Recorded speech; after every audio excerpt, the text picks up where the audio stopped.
melakukan aktivitas hingga pada malam hari ini dengan penuh keberkahan, kebaikan.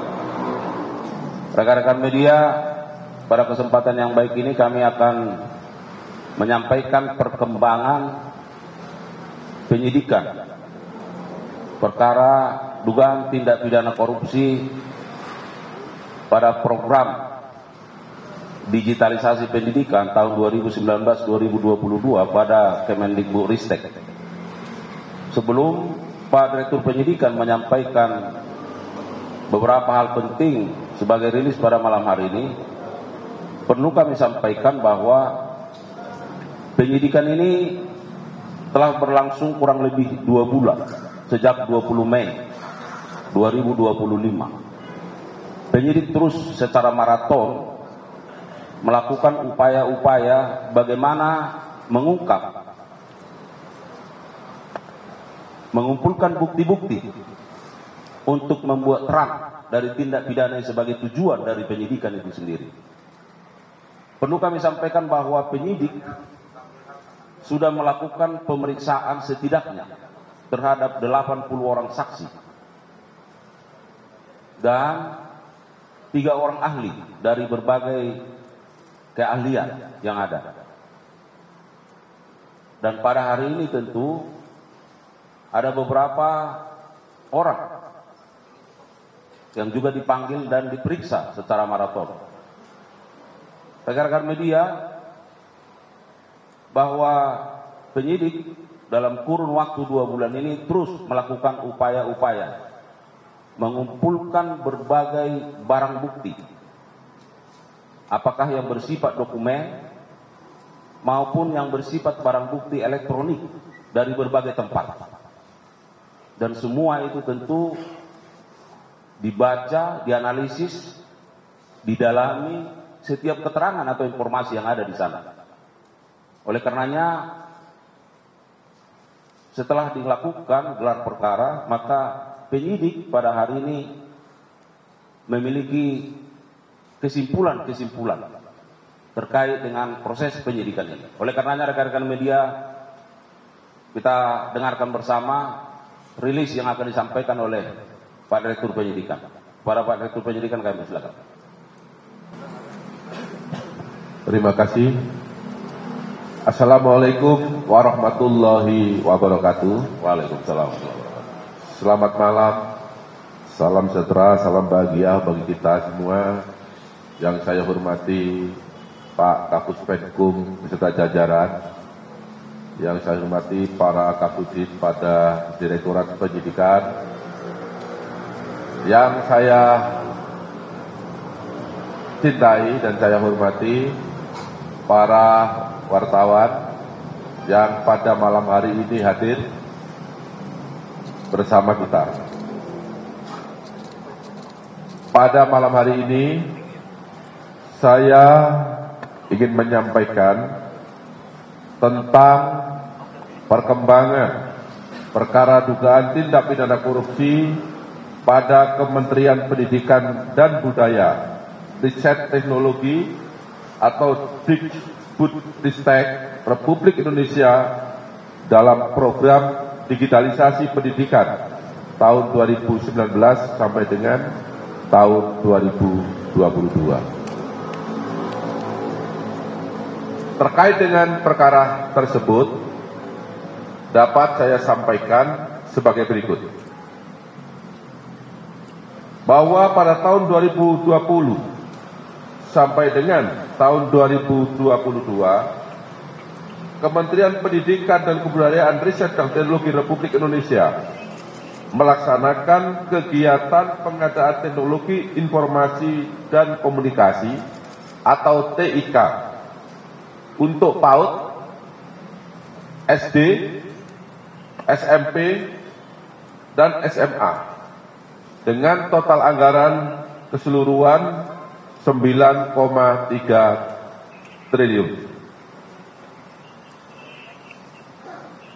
Dana tersebut bersumber dari APBN pada Satuan Pendidikan Kemendikbudristek dan DAK yang tersebar hampir di seluruh kabupaten dan kota di Indonesia dengan tujuan untuk dapat digunakan anak-anak sekolah termasuk daerah 3T, yaitu terdepan, terluar, dan tertinggal sebanyak 1.200.000 unit.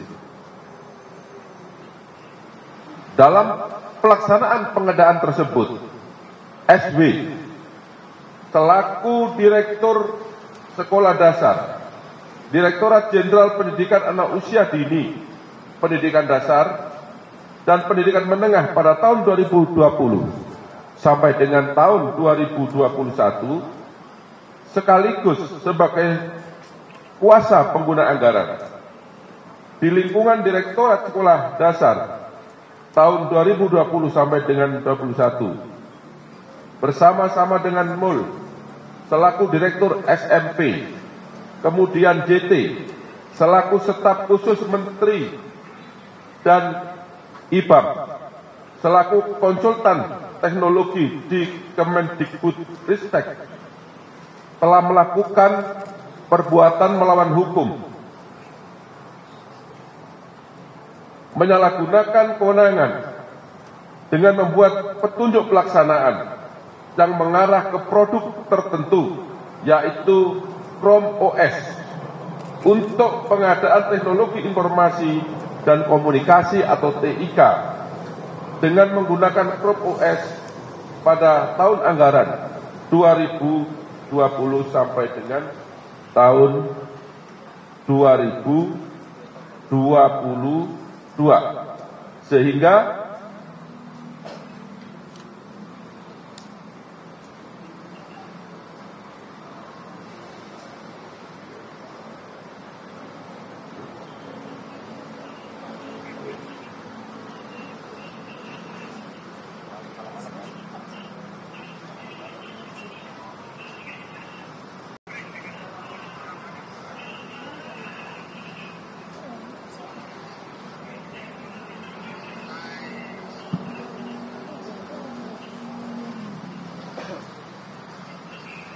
merugikan keuangan negara, serta tujuan pengadaan TIK untuk siswa sekolah tidak tercapai karena Chrome OS banyak kelemahan untuk daerah 3T, yaitu daerah terdepan, terluar, dan tertinggal.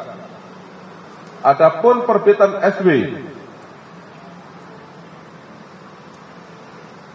dan MUL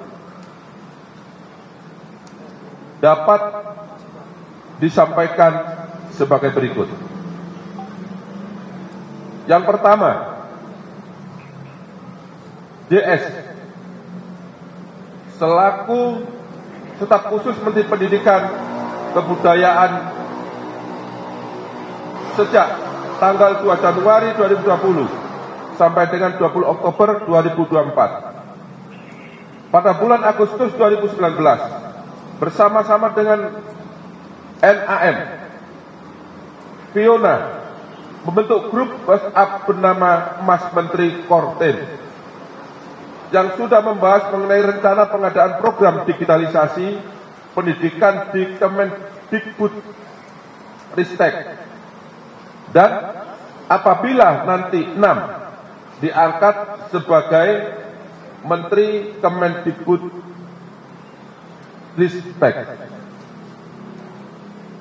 Kemudian pada tanggal 19 Oktober 2019, 6 diangkat sebagai Menteri di Kemendikbudristek. Pada bulan Desember 2019,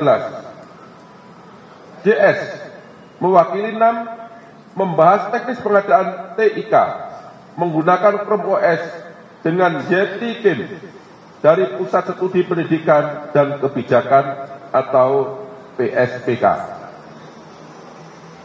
JS menghubungi IBAM dan JT-Kim untuk membuatkan kontrak kerja untuk Ibrahim Arif sebagai pekerja PSPK yang bertugas menjadi konsultan teknologi di warung teknologi pada Kementerian Mendikbudristek yang akan membantu program TIK Kemendikbudristek dengan menggunakan Chrome OS.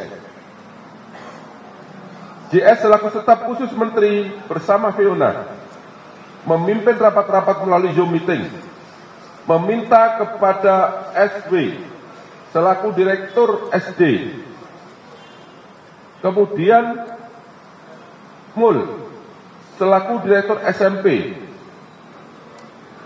kemudian IBAM yang hadir pada saat rapat meeting agar mengadakan TIK di Kemendikbudristek dengan menggunakan Chrome OS, sedangkan staf khusus Menteri seharusnya tidak mempunyai kewenangan dalam tahap pendanaan dan pengadaan barang dan jasa terkait dengan Chrome OS.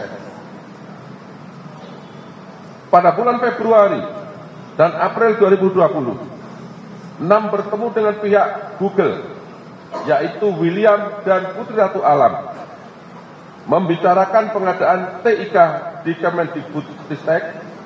Selanjutnya JS menindaklanjuti perintah 6 untuk bertemu dengan pihak Google tersebut. Kemudian membicarakan teknis pengadaan TIK di Kemendikbudristek dengan menggunakan Chrome OS. Di antaranya juga saat itu dibahas adanya co-investment sebanyak 30% dari Google untuk Kemendikbudristek. Selanjutnya, JS menyampaikan co-investment 30% dari Google untuk Kemendikbudristek dalam rapat-rapat yang dihadiri oleh Hamid Muhammad selaku Sekretaris Jenderal Kemendikbudristek, SW, Direktur SD, dan Mul, Direktur SMP di Kemendikbudristek, dan menyampaikan apabila program Kementek tahun 2022 menggunakan Chrome OS.